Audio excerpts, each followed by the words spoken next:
Fala Dev, eu sou Bruno Mestanza, sou Developer Instructor aqui na Rocket City e a gente vai entender nesse curso o que é o Git, o que é o GitHub, eles são a mesma coisa, eles não são, a importância dele desde que ele foi criado, o histórico disso, é, como que a gente utiliza ele hoje, como que a gente vai utilizar daqui a, sei lá, 10, 15, 20 anos, mesmo com a chegada da IA, ele vai ser talvez até mais importante ali quando a gente fala de IA, a gente vai entender um pouco do porquê disso, neste conteúdo aqui, perfeito? Então, vamos primeiro entender o que é versionamento de software, tá? O versionamento é o processo de eu conseguir criar, rastrear, gerenciar versões do meu projeto, pontos diferentes da história desse código, e eu consegui navegar entre versões anteriores, ver os arquivos que estavam lá, como eles foram modificados, se um arquivo foi apagado, se ele foi criado, quem fez essas alterações dentro do código. E assim, dessa forma, eu permito que equipes trabalhem sem conflitos, com histórico completo de alterações, e consigam reverter mudanças que geraram problemas de maneira simples, instantânea e consistente. Então aqui eu tenho uma imagem que exemplifica essa ideia, onde eu tenho uma versão 0.1, 0.1.1, 0.1.2 e eu consigo ver nessas versões do meu projeto, voltar para versões anteriores de maneira rápida e fácil, tá? Então aqui a gente tem um exemplo com números, a gente vai ver mais exemplos disso conforme o passar do curso, mas o importante é você entender que eu consigo entender as versões do meu projeto, voltar para versões anteriores e gerenciar isso de maneira super rápida e consistente, utilizando as versões de software, principalmente com o Git, que é a maior ferramenta do mercado quando a gente fala de versionamento hoje, tá? Então, por que o versionamento é essencial hoje, né? Eu trouxe aqui alguns motivos, a gente pode falar de vários outros, mas os principais são colaboração em equipe.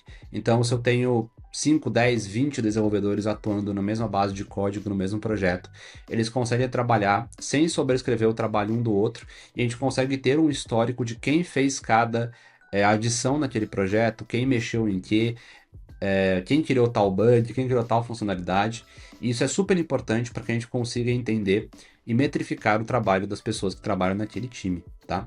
Histórico completo, então se eu preciso saber quando uma funcionalidade específica entrou, se eu gerei um bug e eu quero voltar para um ponto daquele projeto onde aquele bug não existia para poder arrumar isso e depois subir uma nova versão. Então, o histórico de todo o projeto, de quando as alterações foram feitas, que é super importante hoje nas empresas.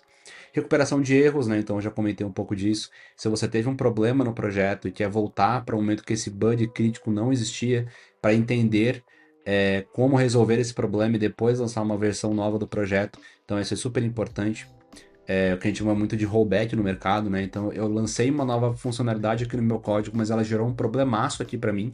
Então eu posso reverter para uma versão onde esse problema não existia e depois entender esse erro, consertar ele e subir uma nova versão do projeto. Então eu consigo voltar para pontos do projeto onde os erros não existiam naquele momento do projeto. Experimentar de forma segura, então eu consigo ter múltiplas branches, ramificações, múltiplas versões do meu projeto ao mesmo tempo. A gente vai entender na prática como isso funciona e como o mercado usa isso.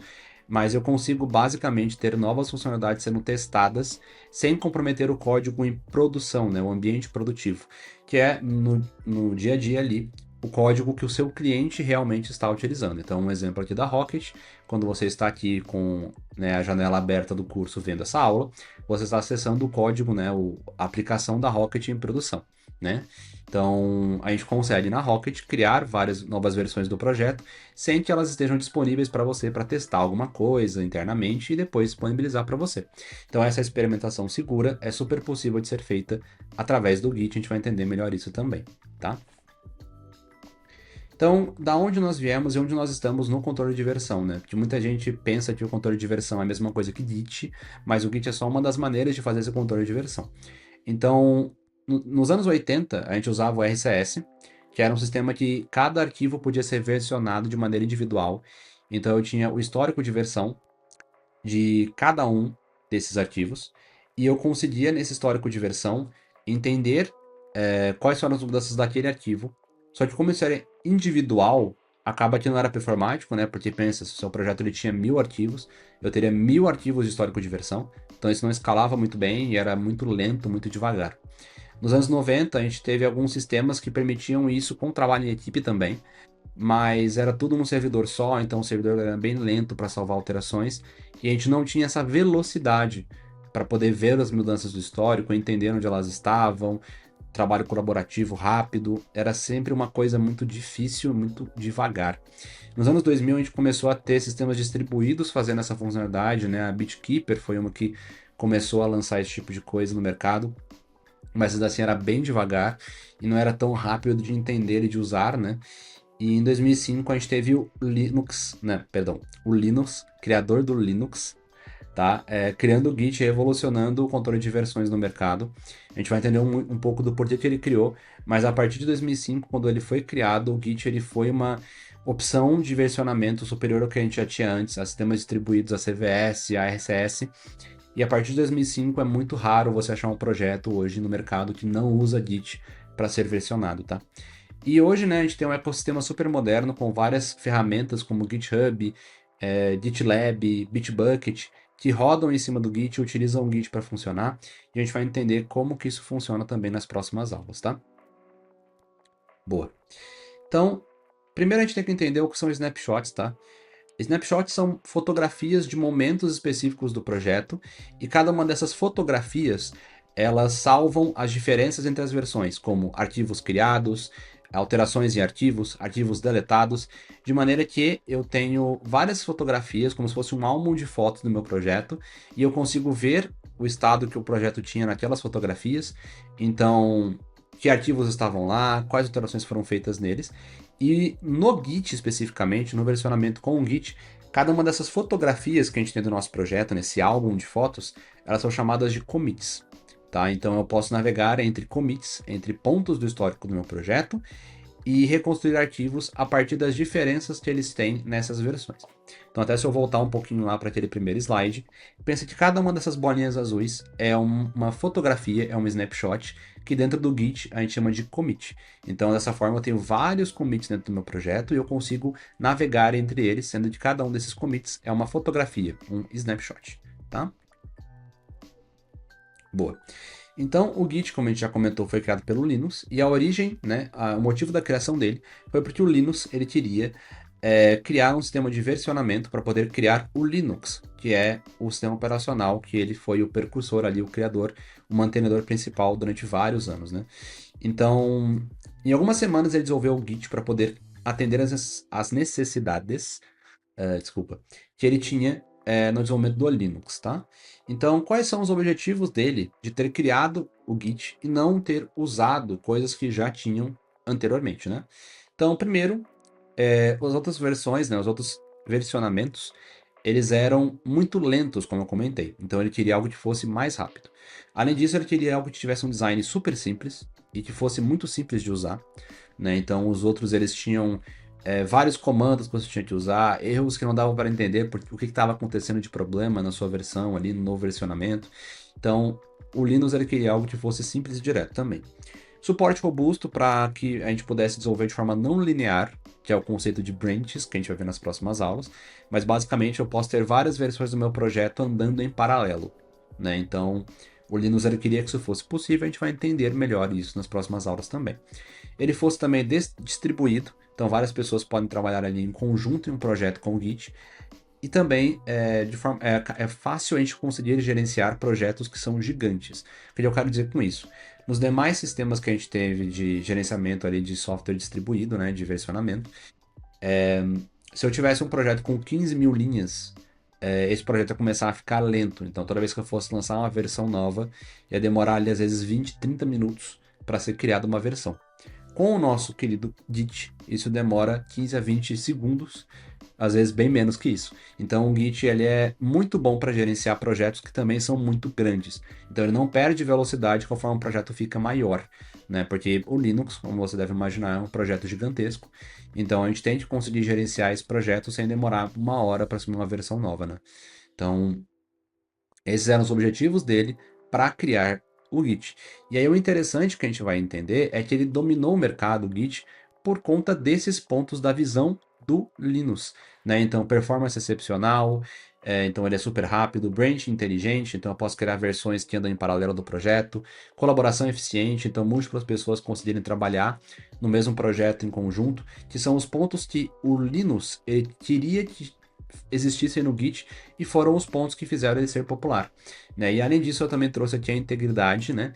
Então, toda versão do Git é verificada com um hash, né? Um SHA-1. Então, o que isso você tem que entender disso é que é impossível que o Git ele seja corrompido e o próprio Git não perceba isso. Então, se os seus arquivos no Git forem corrompidos e você tentar lançar uma nova versão, o Git vai te avisar que aquilo está corrompido. Então, tem ali uma segurança e uma integridade também garantidos ali nos projetos que são versionados com o Git, tá? Em números aqui, 94% dos devs hoje atuam em projetos e usam o Git para versionar os projetos que eles criam hoje. Tem mais de 100 mil milhões repositórios, 100 milhões, não é mil, tá? De repositórios hospedados no GitHub, que é uma das plataformas de hospedagem de Git. A gente vai entender melhor o que é o GitHub, a gente vai começar falando só de Git nesse primeiro momento. Mas o GitHub é basicamente a maneira de colocar projetos com o Git para rodar na nuvem, tá? Então, o GitHub é uma das maneiras, é a mais famosa, não é a única, e só ele tem mais de 100 milhões de repositórios. O Git ele foi criado em 2005, e desde então é muito raro você achar um projeto que não é versionado com o Git hoje em dia. E ele mudou a forma que a gente versiona projetos. Então eu espero você nas próximas aulas. Fala Neve, nessa aula a gente vai falar sobre a instalação do Git, a configuração do seu usuário na sua máquina para poder utilizar o versionamento com o Git e sobre a integração dele com o terminal, tá? Então, aqui nessa documentação, que vai estar na descrição dessa aula para você, você vai poder acessar a instalação do Git no Windows, no Mac e no Linux. Em cada um dos sistemas operacionais, a gente vai ter algumas diferenças que você vai poder acompanhar pela documentação aqui. E ao finalizar a instalação, vai ser necessário que você configure de forma global ali na sua máquina, né, um nome de usuário e um e-mail para você poder utilizar com o Git utilizando esses comandos. Isso serve para que você possa ter nas suas alterações que você realizar no projeto, no versionamento, o seu nome e o seu e-mail, para que o Git consiga ter um histórico de quem fez a alteração. A gente vai ver isso na prática, nas próximas aulas, pode ficar tranquilo, pode ficar tranquila, mas eu vou te mostrar aqui no meu terminal como que isso pode ser feito aqui, um passo a passo, tá? Então, depois de instalar devidamente o seu Git, você pode utilizar aqui o comando git no terminal da sua máquina, do sistema operacional, --version, né? Dessa forma, você vai poder ver qual é a versão do Git que está instalada na sua máquina, tá? Se ele retornar alguma versão, quer dizer que a instalação foi bem concluída. Caso dê algum erro, eu recomendo que você feche o terminal, abre ele novamente, e aí a gente pode tentar fazer esse comandinho de novo, tá? Depois de ter aberto aqui e visto a versão do seu Git, você pode utilizar os comandos que estão aqui na documentação para colocar o seu nome de usuário e o seu e-mail. Então, por exemplo, eu posso utilizar aqui o comando git config --global user.name, passando aqui o meu nome. Para poder ver qual é o nome e o e-mail que estão configurados no Git da sua máquina, você pode utilizar o comando git config user.name, por exemplo, e ele vai me dizer qual é o nome que está configurado na minha máquina. Isso significa que toda vez que eu fizer um commit, ele vai utilizar este nome e este e-mail para marcar na versão sobre quem fez aquela alteração, aquela snapshot, aquele commit. A gente vai ver isso na prática nas próximas aulas. Perfeito? O global, ele serve para que todos os projetos da minha máquina sigam essa configuração.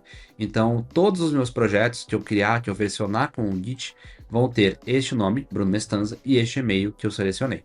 Se você quiser que essa configuração seja apenas para uma pasta específica, você pode utilizar o mesmo comando. Então, git config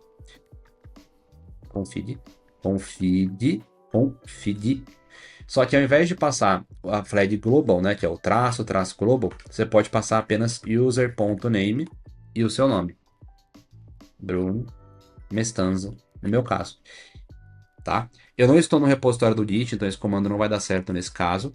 Mas, caso você esteja no repositório do Git, a gente vai ver isso nas próximas aulas, você vai poder ter uma configuração atribuída apenas para aquela pastinha, apenas para aquele repositório do Git. A gente vai entender isso melhor nas próximas aulas também. Além disso, após a instalação do Git na sua máquina, você vai poder utilizar o comando do Git em qualquer terminal que você tenha instalado. No caso, até o momento que eu estou usando com você, o meu terminal é um terminal que eu instalei aqui na minha máquina para o Mac, que é o iTerm 2. Mas eu posso utilizar aqui para você ver também o terminal padrão do Mac, que é esse terminalzinho aqui. Então, se eu usar aqui git --version, você pode ver que ele dá a mesma informação para mim de versão, porque uma vez que você instalar o Git na sua máquina, ele vai funcionar para qualquer terminal que você tiver instalado, tá bom? Fala Dev, nessa aula a gente vai estar falando sobre como instalar o Git dentro do ambiente Linux, tá? Essa aula, ela contempla o sistema operacional Linux, você pode assistir ela ou buscar aí sobre alguma outra aula para o seu sistema operacional, caso você queira, tá? Aqui, então, o que a gente vai ter, tá? Eu tenho aqui uma documentação que vai estar na descrição da aula para você poder acessar. E eu tenho aqui a descrição de como instalar com o Fedora, através do YAM, por exemplo, ou de uma distribuição baseada ali, uma distro, né, em Debian, como o Ubuntu, por exemplo, tem como a gente usar o sudo aqui com apt-get para poder instalar. Aí são particularidades do sistema do Linux, tá? Eu posso ainda assim abrir essa documentação e aqui ele tem vários exemplos de instalação para várias distros diferentes, Mageia, OpenSUSE, Arch Linux. Você pode escolher e baseado na sua ali você tem um comandinho diferente talvez para poder utilizar. Aqui eu estou aqui, eu posso usar, né? Eu estou numa baseada em, eu estou no Ubuntu, né? Baseado em Debian. Então aqui eu posso utilizar o sudo. Então como que eu vou fazer isso? Eu vou abrir aqui o meu terminal aqui dentro do meu Linux. Então, terminal. E aqui eu vou simplesmente digitar o comandinho aqui que está na documentação mesmo. Sudo apt-get install git-all. Eu vou colocar aqui a minha senha para poder fazer a instalação. Vou dar aqui um Y, porque eu vou confirmar aqui que ele quer instalar. Vai demorar alguns segundinhos para ele poder fazer a instalaçãozinha dele. Perfeito, já instalou. Deixa até aqui rodando para você ver que não é uma coisa super demorada também. Fechando aqui o meu terminal e abrindo de novo, só para ter certeza que ele vai refletir a instalação, eu posso rodar aqui, ó, o comando git-version. Esse comando vai me retornar qual a versão do Git instalada na máquina. Se a instalação foi feita com sucesso, ele vai me retornar alguma versão. Fala Dev, nessa aula a gente vai falar sobre como instalar um Git no macOS, tá? Nesses conteúdos você também encontra como instalar ele no Windows e no Linux. Você pode acompanhar aqui para instalar no Mac ou só realmente aí pela curiosidade de como a instalação do Mac funciona, tá? Diferente dos outros sistemas operacionais, o Mac ele tem 3 maneiras de você instalar o Git, tá? A primeira é através do Xcode, tá? O Xcode, caso você não conheça, eu vou abrir aqui ele pela loja da Apple, né? Pela loja de aplicativos aqui do MacBook. O Xcode, ele é um editor de código focado para você criar soluções ali para Apple, tá? Então, para você criar aplicativos para iPhone, né? Como ele tem aqui até a fotinha aqui de um aplicativo, aplicativos para sistema operacional da Apple também, né? Então ele é focado realmente em você criar apps ali no ecossistema da Apple. Quando você instala o Xcode, né, que é esse editor de código aqui na sua máquina, né? Ele traz também por padrão o Git, tá? Então, se você tiver com o Xcode instalado, por padrão ele vai ter o Git. Se você não for focar em desenvolver coisas ali com Swift, ali, né, que é a linguagem de programação usada para criar aplicativos e coisas para Apple, não vale você instalar o Xcode, tá? Você pode utilizar outras maneiras de instalação. A segunda forma é você vir aqui no Google mesmo, colocar aqui um Git download, e você vai receber aqui, você vai conseguir achar aqui um link para a instalação do Git no Mac. Aqui ele traz até algumas outras formas, você pode usar aqui um binário, você pode utilizar aqui várias outras maneiras, mas a que eu vou te mostrar é a maneira que está na própria documentação, que é através do Homebrew, tá? Caso você não conheça, o link por algum motivo ele está fora, depois eu vou atualizar aqui na documentação para ele ficar certinho para você, pode ficar tranquilo, tá? Mas o Homebrew, ele é um gerenciador de pacotes que você consegue instalar várias ferramentas, vários pacotes, vários sisteminhas, vários projetos através do Homebrew, tá? Ele é uma ferramenta muito usada ali no Mac e no Linux especialmente.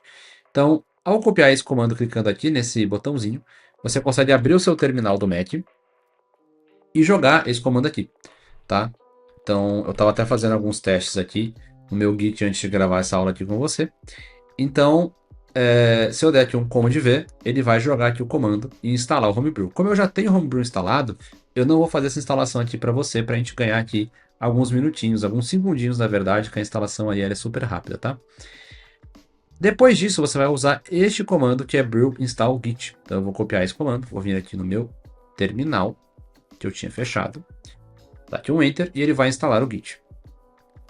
Então, demorou 2 segundos, tá? Foi um tempo super rápido, justamente porque eu já estou com o Git instalado na minha máquina.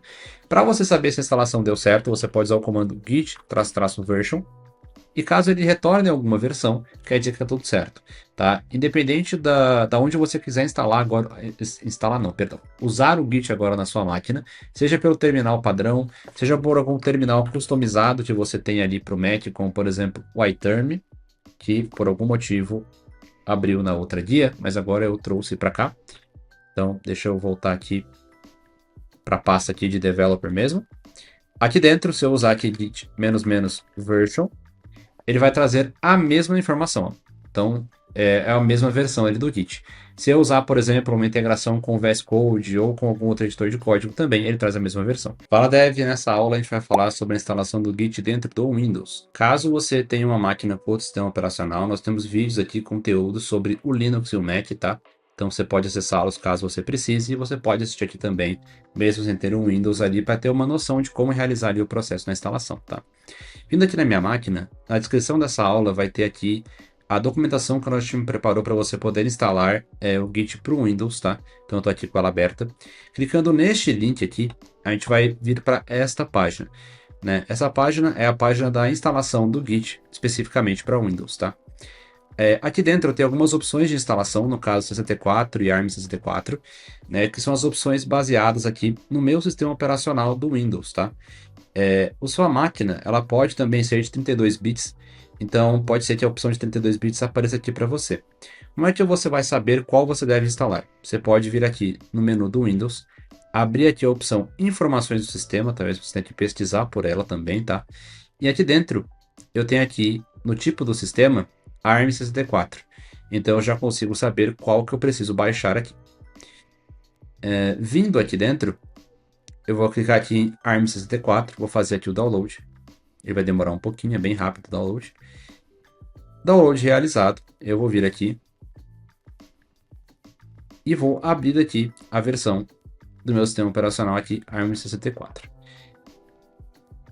Vou dar aqui um Next várias vezes, tá? Que a instalação ela é bem tranquila nesse sentido. E agora ele vai começar efetivamente a fazer a instalação, tá? A instalação do Git, ela vai instalar o Git na sua máquina como um todo, então você vai poder acessar ele de alguns locais diferentes, como por exemplo integração com seu editor de código, terminal e afins. Eu vou te mostrar um pouco disso aqui quando ele terminar a instalação, mas depois que você instala, o Git ele vai ser instalado na sua máquina como um todo, tá? Ele vai finalizar bem agorinha, e eu já te mostro um pouco os exemplos disso. Perfeito. Aqui eu não quero ver as notas de atualização, eu quero apenas lançar o Git Bash.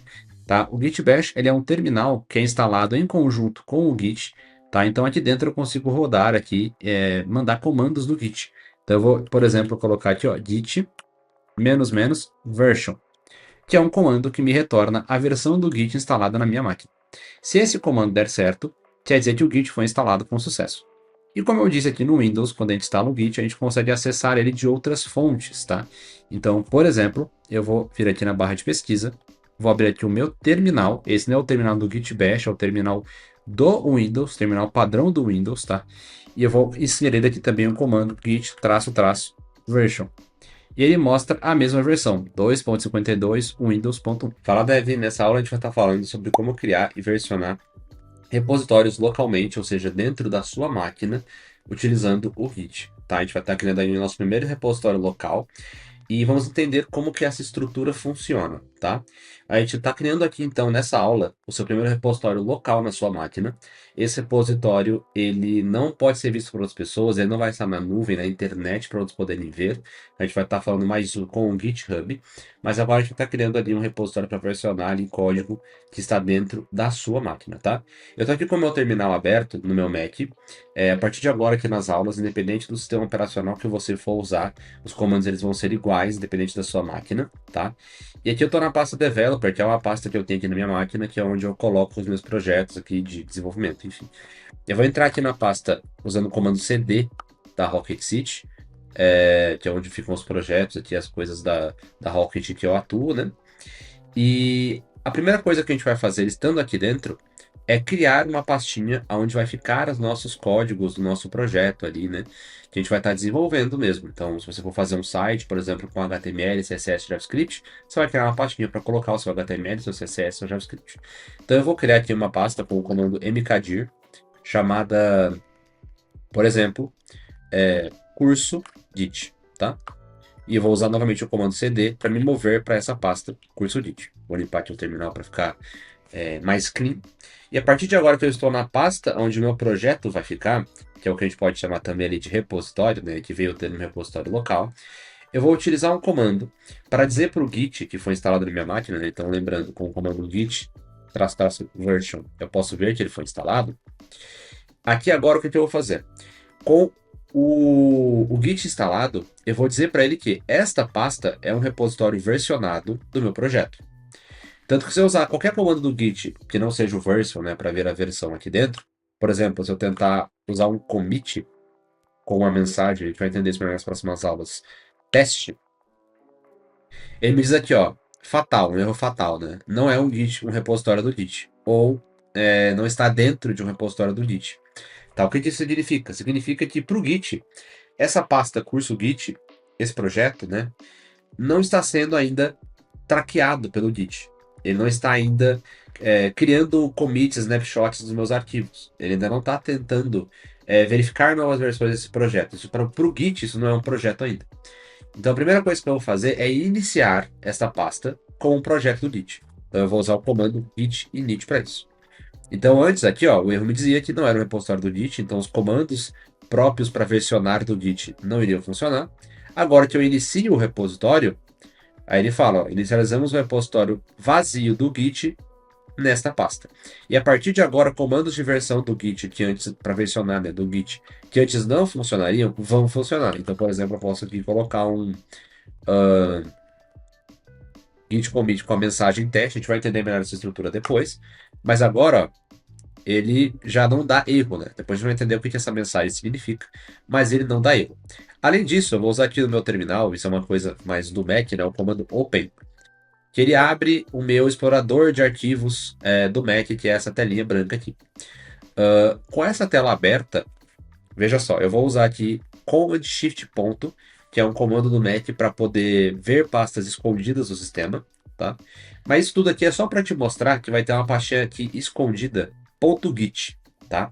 Essa pasta é a pasta que o Git gera conforme você vai utilizando os comandos de versionamento. Então, por exemplo, o git init é o comando que inicia o versionamento.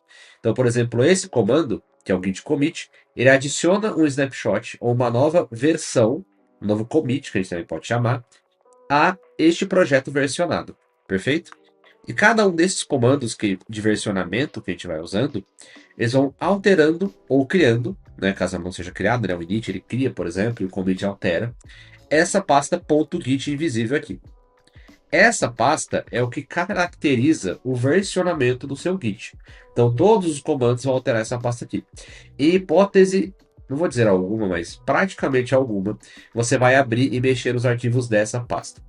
Porque esses arquivos são gerados pelo Git. Se você mexer em alguma coisa aqui de maneira indevida, provavelmente o seu repositório, o seu versionamento vai parar de funcionar, o que é um problema ali gigante para o seu projeto, para a equipe que trabalha nele, enfim, para os benefícios que a gente falou na primeira aula, nas primeiras aulas, eles vão todos embora se essa pasta parar de funcionar corretamente.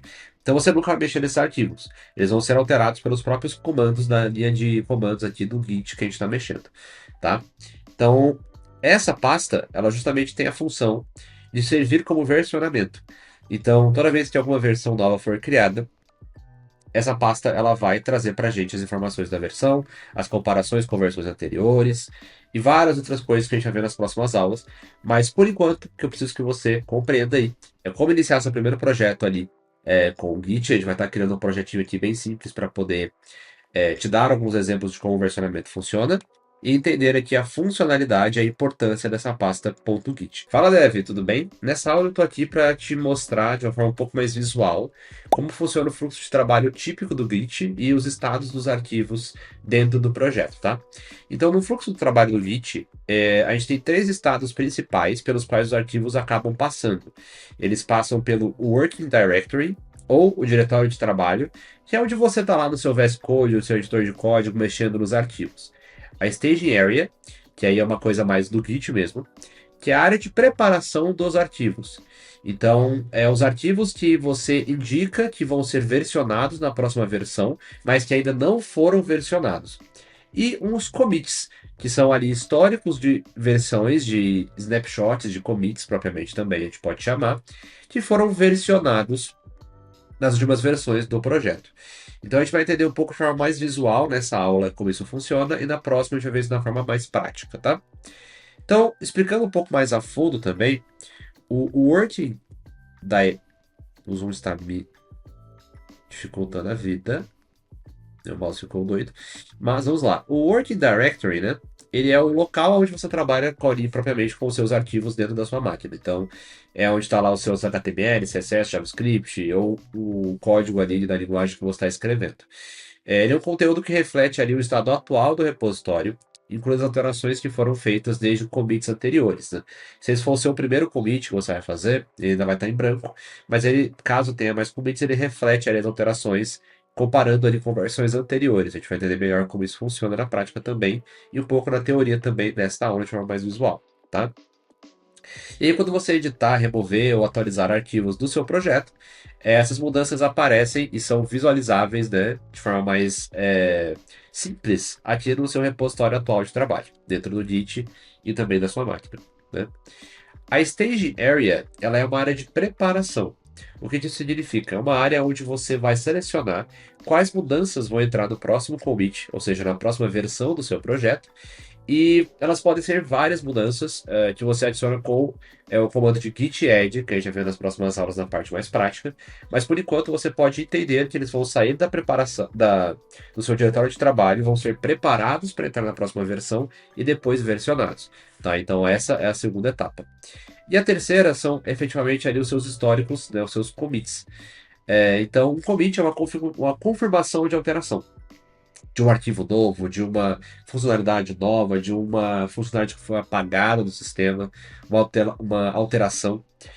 Então, ela é um registro daquilo que anteriormente estava em staging, mas que agora foi confirmado com uma alteração ali verdadeiramente. Tá? Ele possui um hash único, isso aqui é uma coisa mais de como ele funciona por debaixo dos panos, né? Que ele tem um identificador único daquele commit gerado pelo próprio Git ali, para que não tenha dois commits com o mesmo identificador, mas aí é uma coisa mais ali do Git mesmo. Ele tem uma mensagem de commit escrita por quem está fazendo a alteração, descrevendo o que foi feito naquela alteração. E ele tem alguns metadados, né, que o Git pega automaticamente, como a pessoa que fez a alteração, né, que a gente já configurou o nosso Git para ter o nosso usuário. Então, no caso, esse usuário ele que fez a alteração, a data que ela foi feita, e algumas outras informações ali também que o Git pega e já traqueia, né, já salva ali para gente alguns metadados ali. E aí o fluxo típico de trabalho que a gente vai ter, então, é fazer alterações no nosso diretório de trabalho, né, atualizar uma interface, um código, uma funcionalidade, indicar quais alterações vão entrar no próximo commit, utilizando ali, como eu comentei, este command aqui, que é o git add, tá? Depois a gente vai ver ele melhor na parte prática, mas você pode, já dando aqui um pequeno spoiler, ou passar alguns arquivos específicos para ele, ou usar aqui git add ponto para dizer para ele que tudo que for arquivo novo, atualizado, que foi apagado, vai estar na próxima versão. Então você diz para ele que todos os arquivos vão ser incluídos, todas as alterações vão ser incluídas na próxima versão. E depois você vai criar ali um commit com a mensagem descritiva. Então, usando o comando que a gente usou ali de exemplo na aula passada, de o que acontece com o repositório que não foi iniciado, né? Que é o git commit -m, né? Que é uma flag que a gente fala, para indicar que vai ter uma mensagem naquele commit, e a mensagem logo em seguida que é breve descrição das alterações aqui nesse exemplo, entre aspas. De forma mais visual, por exemplo, o que a gente tem hoje, a gente tem uma pasta vazia, que é a pasta que a gente acabou de criar. Depois a gente vai adicionar arquivos ali, codando, né, no diretório ali de trabalho, né? Então, por exemplo, a gente pode adicionar 3 arquivos aqui, um HTML, um JS e um CSS ali, arquivos ali de um projeto, por exemplo, de um site ali simples. Esses arquivos, aqui no caso, eles estão verdinhos, porque eles acabaram de ser adicionados no projeto, desde que o Git foi instanciado, né, foi colocado no projeto, e para o Git eles são arquivos novos. Então o Git está falando, beleza, temos aqui 3 arquivinhos novos. De novo, na prática, a gente vai ver daqui a pouquinho, tá? Depois a gente vai adicionar esses arquivos na stage, no estado de preparação, e realizar um commit, né? A gente adiciona eles na stage area, teve aqui uma quebrinha de linha, e realizamos um commit. Depois desse processo feito, a gente tem um primeiro commit, ou snapshot, ou versão do seu projeto aqui. Então nós temos aqui a V1, onde os 3 arquivos aqui estão cinzinhos, porque o Git já não reconhece eles mais como arquivos novos.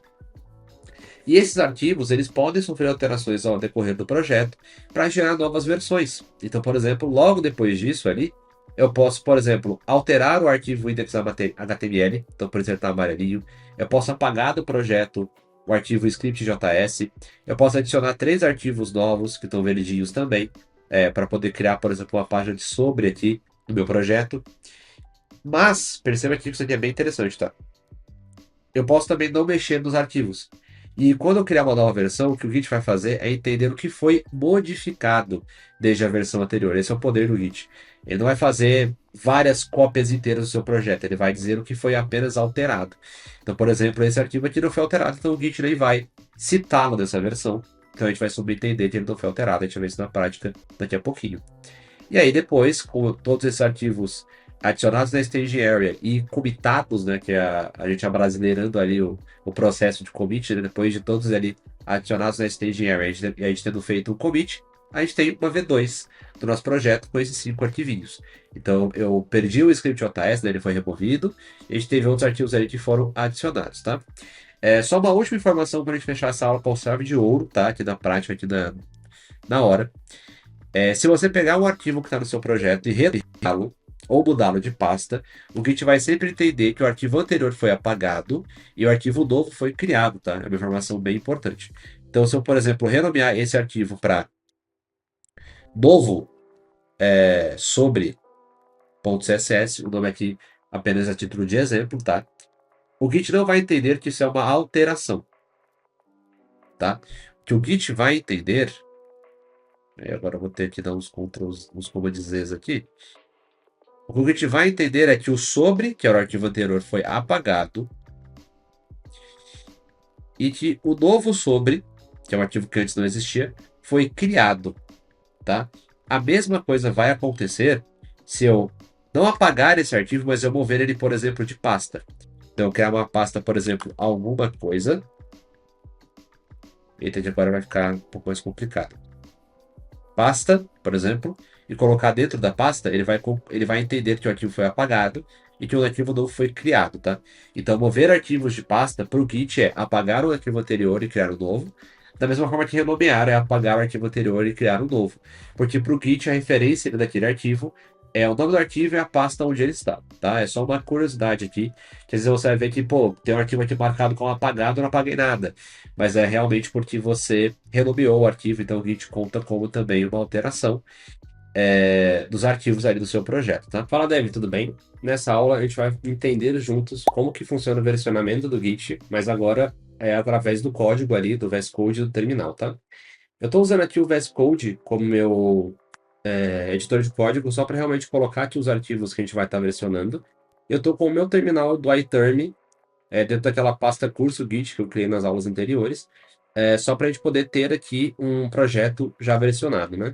Então, o que eu fiz aqui nesse projeto foi usar o comando git init para iniciar um repositório versionado com o Git, e a partir de agora, nesse repositório versionado, eu vou estar criando os arquivos do projeto mesmo, né? Então, no primeiro momento, eu vou criar só um arquivo chamado script.js.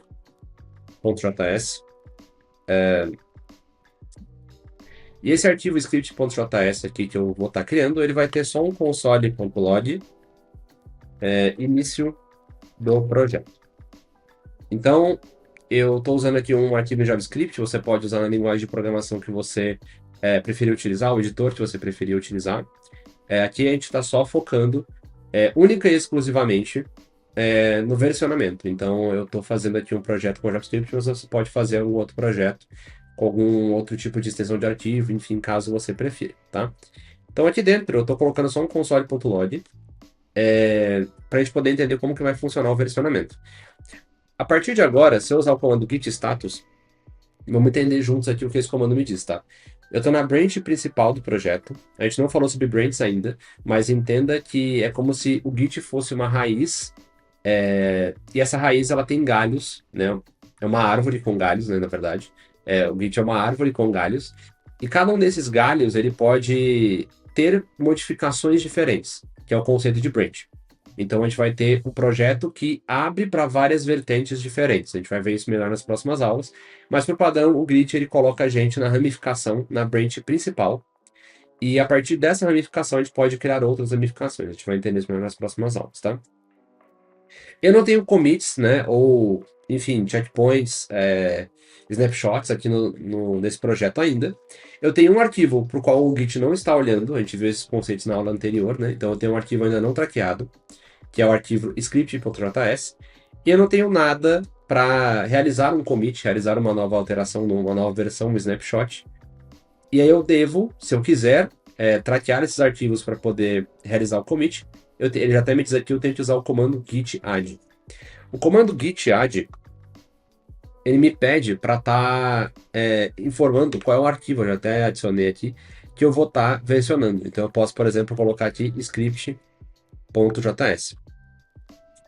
A partir do momento que eu faço isso, vou dar aqui um git status de novo, ele me diz que eu não tenho commits ainda nesse repositório, porque eu não realizei nenhum commit, mas eu tenho uma mudança que pode ser commitada, né, que pode ser realizada uma nova versão a partir dela, que é aqui no arquivo script.js. Então eu posso, a partir de agora, criar um commit, uma versão, um snapshot do meu projeto, e eu vou fazer isso agora. Então, vou vir aqui, eu vou colocar git commit, -m, para informar qual é a mensagem do commit, ou seja, o que eu vou descrever como sendo essa alteração, e aí eu vou descrever como sendo primeira versão do meu projeto. Dou um Enter, e aí, a partir de agora, se eu der um git status de novo, ele diz aqui que eu estou na branch main, ele não me fala mais que não tem commit, porque agora tem um commit, ele me diz se tem um arquivo que não está sendo traqueado pelo Git, a gente vai falar melhor desse arquivo na próxima aula. E caso não tenha esse arquivo na sua máquina, inclusive, não fique preocupado ou preocupada, porque esse arquivo aqui ele só aparece no Mac, tá? A gente vai entender melhor o que é esse arquivo na próxima aula. Mas eu não tenho nenhuma alteração para comitar nesse momento, porque eu já acabei de comitar o meu arquivo. Então, até se eu voltar no VS Code, ele tira a corzinha, a gente vai ver melhor com calma depois pelo VS Code como que a gente faz as alterações, tá? Mas, por exemplo, se eu tiver alguma alteração nesse arquivo, então, por exemplo, eu estava no início do projeto, agora é a segunda versão do projeto. Eu vou salvar aqui. Então, você pode ver que ele adicionou um M de modificado, tá? Então, o editor de código, ele sempre tem essa parte mais visual ali do repositório dos commits.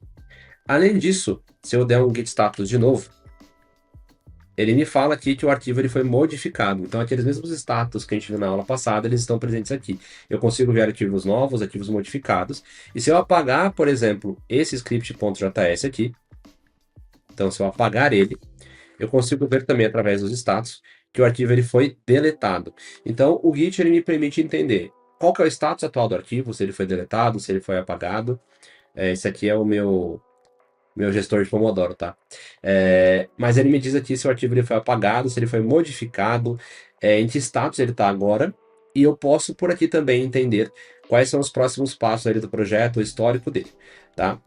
Além disso, a gente pode ver aqui com o Git log também os históricos de commits do projeto, né? Os pontos de versões, né? As versões diferentes dele. Então aqui, por exemplo, eu tenho um commit realizado pelo autor Bruno Mestanza, no dia aqui de hoje. Primeira versão do meu projeto é o nome desse commit, e aí se eu tivesse mais commits, ele mostraria também na ordem ali, do mais recente para o mais antigo, todos os commits do meu projeto, tá? Então a gente conseguiu ver como que o Git mostra pra gente arquivos que estão sendo traqueados, não estão sendo traqueados, né, porque foram recentemente criados, e arquivos também antigos, tá? Fala, Dev, tudo bem? Nessa aula aqui a gente vai entender como que funciona a restauração, a reversão e o reset de arquivos no seu fluxo de trabalho com o Git. São as três opções que a gente tem para poder descartar mudanças que a gente fez recentemente no repositório, tá? Vou mostrar aqui para vocês como é que está o nosso fluxo de trabalho aqui, nosso repositório. Eu fiz algumas mudanças, eu apaguei um pouco alguns arquivos, eu refiz aqui o fluxo do Git para ficar mais fácil de você entender o que a gente vai começar a fazer agora. E eu tenho o git ignore, que tira aquele arquivo do Mac e tira o conteúdo.md do versionamento. Para caso você não lembre, o git ignore, o que ele faz é dizer para o Git, quando ele for versionar arquivos, ele ignorar esses arquivos. A partir do momento que eu tiro ele daqui, você pode ver que esse arquivo não é mais ignorado pelo Git, e o Git fala que tem um arquivo novo aqui. Então, a gente vai deixar aqui, porque eu não quero que esse arquivo fique aparecendo nos commits para ficar um pouco mais claro para você. Ele é só um arquivo que eu escrevi para você poder ver ali quais são as opções que a gente tem para trabalhar com essas restaurações, esses resets, essas reversões. E o DS Story é aquele arquivo do Mac que eu comentei em algumas aulas anteriores que ele fica aparecendo aqui quando a gente muda configurações do arquivo ou da pasta. É um arquivo do Mac que acaba vindo para o Git, que é um arquivo que não é útil para nada no nosso projeto, e nenhum projeto que você for fazer esse arquivo tem utilidade, para ser sincero. Então a gente sempre tira ele no versionamento, ele sempre vai estar no git ignore, caso você esteja usando com o Mac, né? Ou alguém do seu time ele esteja usando um Mac. Então a gente sempre vai tirar esse arquivo no versionamento. E a partir de agora, vamos então para a parte que é legal. Na verdade, eu tenho que te explicar uma última coisa antes, que é o seguinte: quando a gente está fazendo algum reset, restauração ou reversão, a gente sempre vai olhar para um commit para poder fazer as comparações. Então, o Git ele precisa entender o seguinte: beleza, você quer restaurar o repositório com base em que história? Com base no quê? Com base em que commit? O reset é a mesma coisa e a reversão é a mesma coisa. Por isso, sempre que a gente tentar fazer uma dessas operações e a gente não passar qual é o commit que o Git deve se basear, ele vai se basear no que a gente chama de head. O que é o head? Vamos lá. Se eu abrir aqui, ó, git log, a gente vai ver que a gente tem aqui esse head. Esse head é como se fosse um ponteiro. Ele aponta para um commit específico, que geralmente, ali por padrão no Git, vai ser o último commit que você fez no projeto. O head, então, ele vai estar apontando para aquele commit, e no nosso caso aqui nesse conteúdo, nessa aula que a gente está falando sobre reverter mudanças, sempre que eu reverter uma mudança e não dizer para qual commit ele vai usar ali como base, ele vai usar o head. Perfeito? Ou seja, se eu quero excluir um arquivo ou voltar esse arquivo para uma versão anterior, que versão é essa que eu quero restaurar?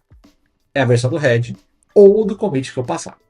Para isso ficar um pouco mais claro, a gente vai criar aqui alguns arquivos aqui, especificamente um arquivo, que vai ser o script.js. E esse arquivo ele vai ter aqui uma função 1, que é uma função. Essa aqui é a primeira funcionalidade do nosso projeto, tá? Então a gente criou essa funcionalidade e a gente fez um commit dela. Então a gente veio aqui, git add.git commit, primeira funcionalidade do projeto. Às vezes aparecem aqui alguns commits no meu autocomplete no terminal, tá? Mas se o seu não aparecer, tá tranquilo, tá? Pode ficar tranquilo. Pode ficar tranquila, que é normal às vezes não aparecer, porque o meu ele tem configurado uns autocompletes que às vezes aparecem aqui. Voltando, a gente vai fazer aqui uma segunda funcionalidade. Então, vamos fazer o mesmo processo, só que ele vai ser a função 2. Eu vou fazer um outro commit. Então, a gente vai colocar aqui segunda funcionalidade. Estou fazendo essa parte aqui com você para você poder também fixar um pouco melhor esses comandos, tá? Tem aqui a função 1 e a função 2. Então agora o que eu vou fazer primeiro? Eu vou restaurar. A restauração ela faz o quê? Ela é útil em que sentido, né? Ela, primeiro, vamos falar um pouquinho sobre o que ela faz, né? Ela vai alterar a área de trabalho para corresponder a um commit específico que eu vou passar. Se eu não passar, vai ser o head, né? O commit que está aqui com o apontamento, a gente vê aqui pelo terminal, é o último commit que eu realizei, segunda funcionalidade do projeto. Então o head está apontando para cá. E geralmente a gente usa esse comando para desfazer mudanças em arquivos que não foram comitados. Então, por exemplo, eu estou escrevendo aqui uma funcionalidade, então a função 3, e eu estou usando, por exemplo, aqui, me passaram aqui no trabalho, né, no meu time, que a gente vai usar a OpenAI para fazer uma chamada de API. Então eu fiz lá uma funcionalidade inteira pensando na OpenAI. Então, que é um código totalmente fictício, tá? Mas estou usando a OpenAI. Fiz toda a funcionalidade, aqui é lógico, é uma função de uma linha, mas vamos pensar que ela é maior. E o pessoal acabou de mandar uma mensagem, eu ia comitar, falando assim, cara, então, Brunão, a gente tem que usar o Gemini. E, poxa, eu instalei um monte de coisa no projeto, SDK, fiz um monte de coisa, que eu teria que ir lá, desinstalar, reverter, tal. Isso vai me deixar com um fluxo de trabalho um pouco mais lento. é mais fácil eu só tirar isso aqui tudo que eu fiz, né, que é uma mudança que ainda não foi comitada, e começar do zero com o Gemini. Como é que eu posso fazer isso usando o nosso Git Restore? Eu tô aqui na ferramenta de edição, ó, como tem muitas linhas, eu tenho que ficar dando um Enter para descer. Eu posso apertar aqui que ele fecha também a visualização do log pelo terminal. É que de quit, em inglês, né, de sair. Vou aqui limpar o terminalzinho. Então o que eu posso fazer? Eu posso fazer aqui um git restore. Eu vou restaurar o script.js. Eu poderia também usar o ponto. Vou usar aqui até o ponto. Vou dar um Enter. E ele restaurou todo o nosso fluxo de trabalho para o que ele era, né? Na versão onde o head está apontando, no caso aqui. Como eu sei que o head está apontando para cá, eu posso usar aqui o git log, e eu vejo onde é que o head está no último commit. E por padrão, como eu comentei, ele sempre vai ser o último que você fez. Então esse foi o último commit que eu fiz, o head vai estar sempre aqui. Beleza? Se eu quiser, eu posso também passar um commit específico para ele fazer a restauração com base naquele arquivo. Então, por exemplo, eu estou fazendo aqui a minha função de novo, né? Então função 3, e aí o pessoal falou, olha, então, vai ter que trocar, não é mais OpenAI, é Gemini. E além disso, tira aquela função 2 fora, cara, a gente não vai mais usar ela, que você fez semana passada. Eu posso utilizar o restore para restaurar esse arquivo para essa versão aqui, ó.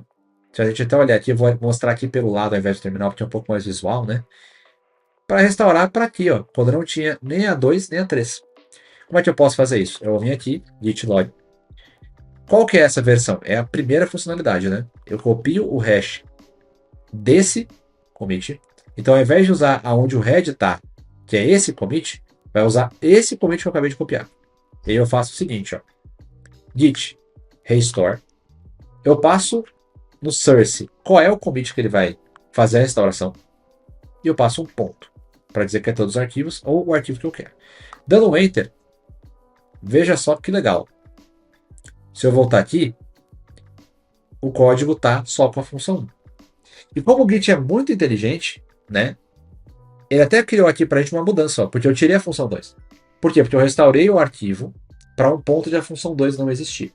Então é isso que o restore faz. Eu posso, inclusive, descartar essas mudanças aqui, ó. Aqui é pela interface do VS Code mesmo. Para a gente manter as duas funções aqui e os dois commits certinhos, tá? Mas veja só que interessante então. O restore ele pode restaurar para o head, descartar mudanças recentes, ou tirar até mesmo mudanças mais antigas, restaurando para um commit específico. Mas geralmente o caso de uso dele mais no dia a dia é remover ali, que nem eu fiz ali no exemplo da função 3 da OpenAI, mudanças recentes do projeto. Beleza? Agora eu desci aqui um pouquinho e a gente vai para o reset. O que o reset ele faz, tá? Ele vai mudar o head para um commit específico que você vai passar para ele, tá? Apagar o commit e vai deixar ou não os arquivos referentes ao commit anterior, a depender do que você passar para ele. Então, por exemplo, atualmente o head ele está aqui, se a gente até usar aqui o git log, o head ele está aqui, ó, no segunda funcionalidade do projeto. Eu posso realizar um reset para resetar e remover esse commit daqui. O que ele vai fazer por padrão? Ele vai pegar esse head e vai jogar para o commit anterior e desfazer esse commit. Isso é o que o reset faz. Essas flags aqui, ó, elas vão dizer para mim o quê? O que vai acontecer com os arquivos ou as alterações que estavam nesse commit. E aí é onde a gente tem aqui, no caso, a função 2. Então, o que vai acontecer com a função 2? Se eu usar o soft, ele vai manter o código da função 2 dentro da staging area e não vai apagar nada. Ou seja, ele vai fazer o quê? Ele vai desfazer o commit. Só que ele vai deixar os arquivos prontos para o próximo commit. Como se eu tivesse feito isso aqui, ó. Git add ponto. Ele vai deixar os arquivos já prontos. Beleza? Se eu usar o mixed, ele não vai apagar os arquivos, igual no soft, mas os arquivos não vão estar preparados. Ou seja, eu vou ter que dar um git add e adicionar eles na staging area para preparar eles. Se eu usar o hard, ele vai apagar e descartar as mudanças. Então vamos ver aqui exemplos de cada um deles para a gente entender os casos de uso. Então aqui tem alguns exemplos. Ele sempre vai usar o head como base se eu não informar um commit. E geralmente o ideal é a gente sempre tirar realmente o último commit, tá? Não, sei lá, 3 commits para trás. Isso vai deixar muito difícil você testar as coisas e mexer na sua área de trabalho. Porque você vai estar apagando muito arquivo, muitas versões, muitas mudanças, muito histórico. Então, geralmente, a gente vai resetar apenas o último commit mesmo, porque ele deu errado, ele tem um bug ou alguma coisa nesse sentido. Então, no caso, a gente vai estar aqui resetando o comando, né, o commit, perdão, segunda funcionalidade. Então, se eu usar aqui o soft, olha só. Eita, eu peguei o tracinho aqui sem querer, peraí. Vamos ver o que ele fez. Ele apagou o commit, ó, o commit não tem mais. Se eu der aqui o git log, o commit não está mais aqui. Commit segunda funcionalidade do projeto. O head veio para o commit anterior a ele naquela época, que era a primeira funcionalidade do projeto. E ele manteve as mudanças já prontas aqui, ó, Staged Changes. Ó. Se eu der aqui um git status, ó, vou mostrar também pelo terminal, ó, as mudanças para serem commitadas. Ó, as mudanças saíram do commit já preparadas para o próximo commit. Então, se eu vier aqui, ó, git add ponto, eu nem precisava dar o git add, porque elas já estavam prontas.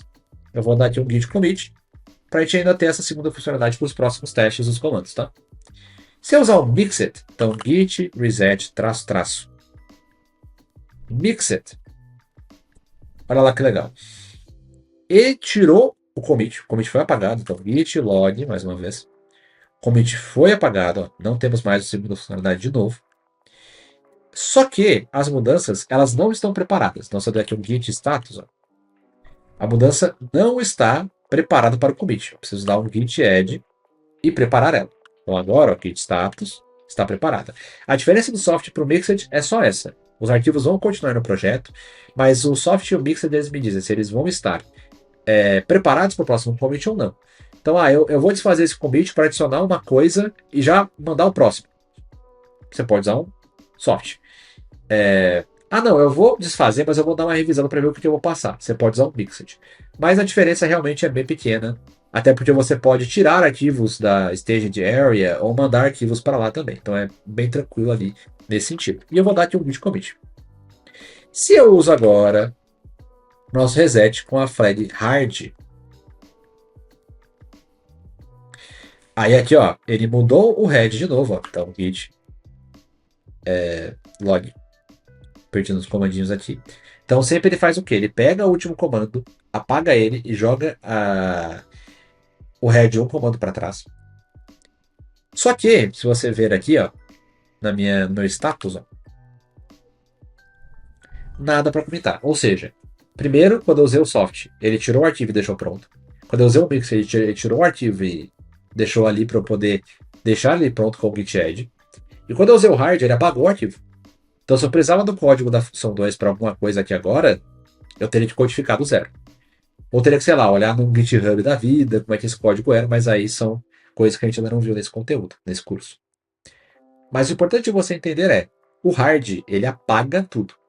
Então, se você for usar o hard, você tem que estar muito consciente do que você está apagando ali, de que é realmente um código que é a curto prazo ali, ou a médio ou longo prazo também, qualquer prazo, na verdade, você não vai precisar dele, tá? Senão, se você precisar dele, você não vai ter esse código. Perfeito? Ah, Bruno, mas aí você me fala que eu preciso. O ideal é eu resetar ali commits mais recentes para não perder muito histórico. Mas se eu quiser resetar um comando, um commit mais para trás, como é que eu posso fazer isso? Usando o revert. O que o revert ele vai fazer? Ele vai reverter o commit através da criação de um novo commit. Então é como se, por exemplo, eu tivesse adicionado aqui no commit garrafa d'água e eu vou reverter criando um commit que tira a garrafa d'água. Ao invés de fazer um reset e ter que criar novos commits ou qualquer coisa, eu vou adicionar um commit novo. Isso mantém o histórico. Isso é muito legal, por exemplo, para. Vamos supor que eu tenho uma aplicação que permite que o usuário escolha qual modelo de IA ele vai usar. E aí os usuários estavam só escolhendo modelos caros e o resultado não estava sendo legal.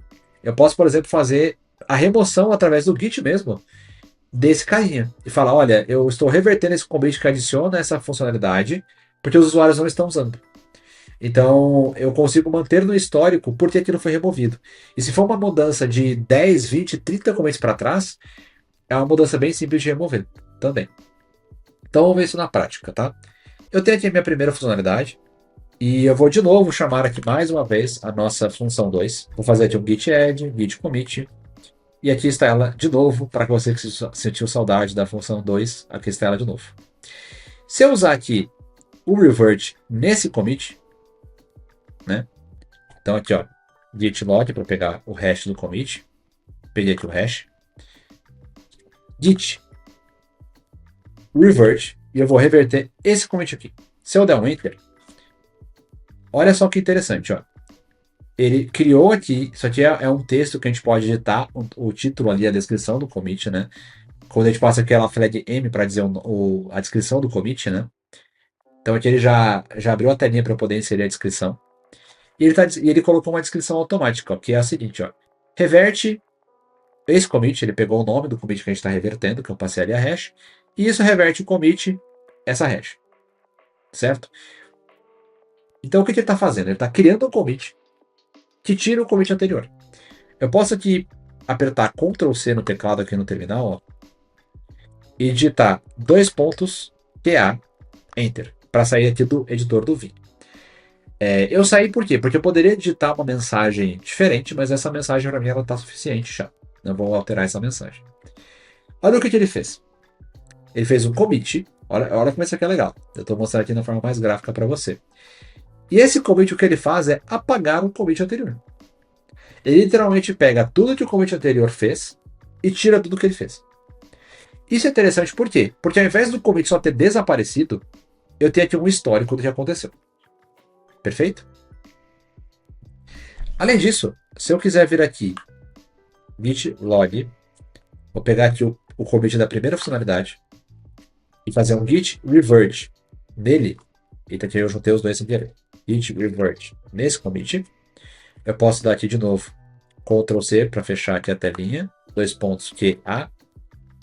Olha lá, eu reverti até a primeira funcionalidade. Então agora o nosso arquivo ele nem existe mais. Porque eu reverti o commit que criava ele, né, que adicionava ele no repositório, no versionamento. Então eu posso reverter commits criando novos commits para deixar ali bem declarado o que aconteceu com aquele commit. Por que eu tirei, por que eu estou revertendo aquele código. Então, quando que a gente usa cada um deles, né? Você quer desfazer alterações de arquivos não comitados? Então você usa restore. Você quer desfazer commit sem apagar histórico? De forma local ali, você pode usar um soft ou um reset. Um reset com o soft ou com o mixed. Dependendo do que você prefere ali naquele caso de uso.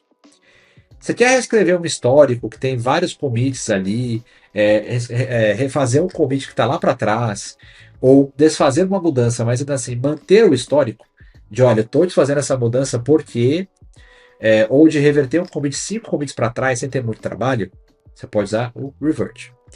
Você quer descartar tudo que você está trabalhando em relação a um commit anterior ali, e refazer tudo do zero porque está bugado, você fez de um jeito para fazer de outro, qualquer coisa do tipo, reset hard. Mas é importante lembrar que esse código vai ser excluído da sua máquina, que se você precisar dele, ele não está ali para você, tá? Fala, Dave, tudo bem? Bruno do futuro aqui, trazendo conteúdo para você, tá? Eu sei que eu te disse na última aula que a gente ia falar sobre branches agora, mas antes da gente ir para branches, vendo aqui esses conteúdos e várias aulas para frente, no futuro eu decidi que seria legal a gente falar um pouco sobre diff nesse momento. Então a gente vai falar primeiramente nessa aula sobre o que de diff, e aí depois, te prometo, a gente vai realmente começar a falar de branches, tá? Bom, vamos lá. Então, o que é o diff e por que ele é importante no nosso contexto? O git diff, né? Git diff. Ele é um comando que nos permite ver diferença entre estados do projeto. Majoritariamente, a gente vai utilizar ele para comparar o Working Directory, que se você não se lembra, é o código que você está trabalhando no momento, mas que não está direcionado a ser comitado ainda, com um commit específico. Geralmente, a gente quer fazer isso com o último commit, tá? Que é o mais útil para os casos do dia a dia.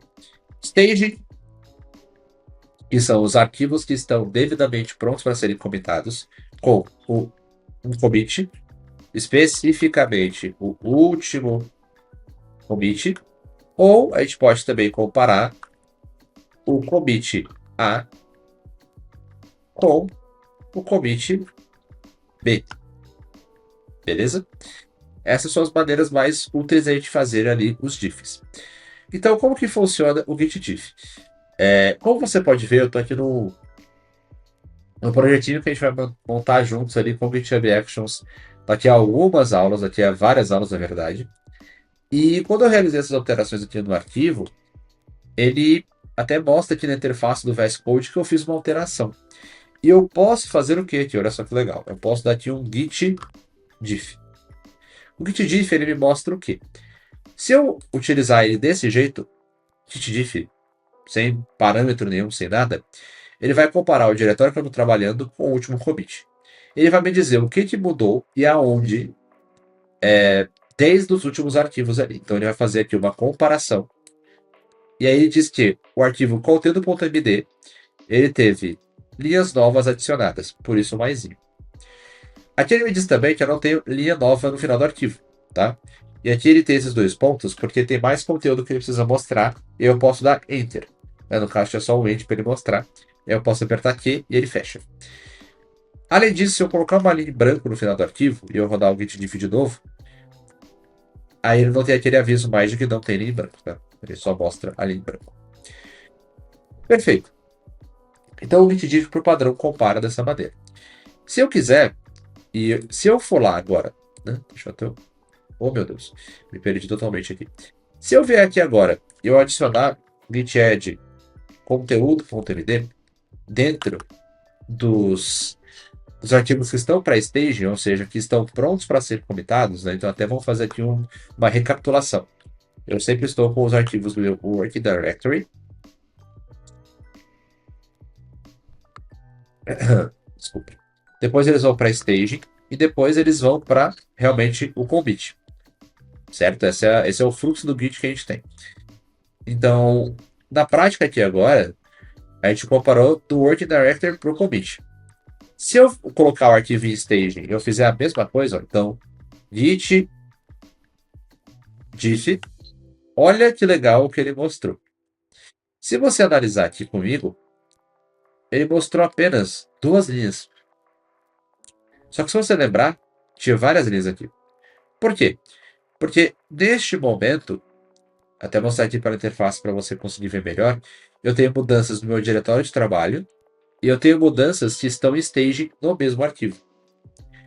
Quando eu utilizo sem flag, sem nada, o comando direto, ele vai sempre comparar essas alterações aqui mais visuais aqui que a gente pode ver pela interface, que são as alterações que não estão em staging ainda. São alterações padrão. Se eu vier aqui usar git diff com a flag staged, aí vai mostrar as mudanças que estão prontas realmente para serem comitadas. Que são os dois estados diferentes, né? Então aqui em Changes, a gente vai até pela interface visual aqui. Tem essas mudanças que não foram adicionadas ainda com o Git Add.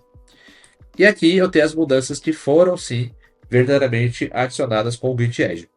Até se a gente for analisar, ele traz aqui essa linha vermelha, porque a linha em branco foi removida com a adição da linha com texto.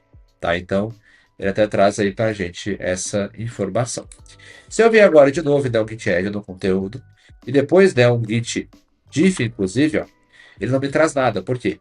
Mais uma vez, o git diff ele compara as informações que a gente tem de arquivos no Working Directory, mas eu não tenho mais alterações no meu diretório de trabalho. Eu tenho apenas alterações aqui dentro do meu staging, né, dos arquivos que são estagiados, que estão em staging. Se eu usar por agora git diff staged, aí ele me traz todas as alterações aqui que eu fiz, porque todas já estão em staging, prontas para irem para o meu próximo commit. Perfeito. Agora que a gente tem então essas mudanças, a gente vai entender um pouco mais ali os novos comandos no nosso querido Git.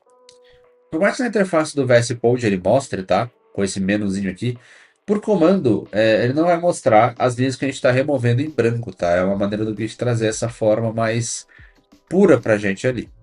Mas agora o que eu posso fazer? Eu posso também comparar commits, tá? Então como que eu faço para poder fazer isso? Se eu vier aqui no meu git log, eu tenho vários commits. Eu posso copiar a hash de um commit, a hash de outro commit, e eu posso fazer git diff E aí eu passo a hash de um commit. E aqui na frente, a hash do commit mais novo, né? Então, eu vou usar aqui o meu ferramenta de copiar para trazer aqui as duas diffs. Se eu der um Enter, ele vai me mostrar de um commit para o outro quais são as alterações que eu tenho, quais são as diferenças. Então aqui, ó, ele mostra que eu estou fazendo aqui a remoção de algumas linhas e deixando o código um pouco mais limpo, tá? Então, essa é a diferença de um analisador desse commit. Eu consigo ver aonde, por exemplo, tem um código que acabou gerando um bug e coisas nesse sentido. Além disso, para que então que a gente vai utilizar o Git diff no dia a dia? É importante a gente falar um pouquinho sobre isso também. Os casos de uso mais comuns que a gente tem do Git diff no dia a dia, deixa eu abrir aqui de novo, são os seguintes, tá? Analisar código antes de realizar um commit. Esse é um caso bem legal. Revisar código de outra pessoa. Então, se alguém te manda olhar o código que a pessoa fez, então você perguntar onde é que você mexeu acidentalmente, o que que você fez, você consegue usar o comando ali do git diff. E você pode usar ele em conjunto, inclusive, com o git blame, que ele vai trazer uma análise para você, por exemplo, aqui do index, de um arquivo para cada linha, quem foi a pessoa que alterou aquela linha, tá? Isso é possível ver também na interface mais visual, mas é importante entender que o comando que faz isso por debaixo dos panos e como você pode fazer pelo terminal é com o blame. Então você pode usar o blame em conjunto com o diff para analisar bem, de maneira bem profunda o código de outra pessoa e o que ela trouxe ali de alterações para o código. É muito útil também para investigar bugs, porque bugs geralmente, né, são trazidos para o código por código que foi alterado, então é bem legal você poder investigar ali os bugs e revisar código dia antes do commit. Então você pediu para uma inteligência artificial, você mandou um prompt para ela, me faça uma nova funcionalidade X. Ela fez. Muitas vezes a IA ela vai lá, vai comentar direto, a gente pedir opinião, sem te trazer para conversa isso. Mas é bem legal que você revise esse código com um diff da vida, ou peça para ela revisar, ou veja até pela própria interface do VS Code que usa o diff por debaixo dos panos, ou do editor que você utilizar, para revisar o código antes de realizar o commit. Então é muito importante a gente entender quais são as diferenças das versões dos projetos, do que a gente está trabalhando, do que a gente tem comitado, e o diff é justamente o comando que permite que a gente faça isso. Então, eu vim aqui no futuro para te trazer esses contextos antes de a gente falar de branches, que é um contexto também super importante do Git. Então, na próxima aula, a gente vai falar sobre Git branches, entender como que elas funcionam e o que seriam essas ramificações, essas branches, que nos permitem versionar melhor e criar múltiplas versões paralelas dos nossos repositórios de trabalho. Beleza? Te espero lá.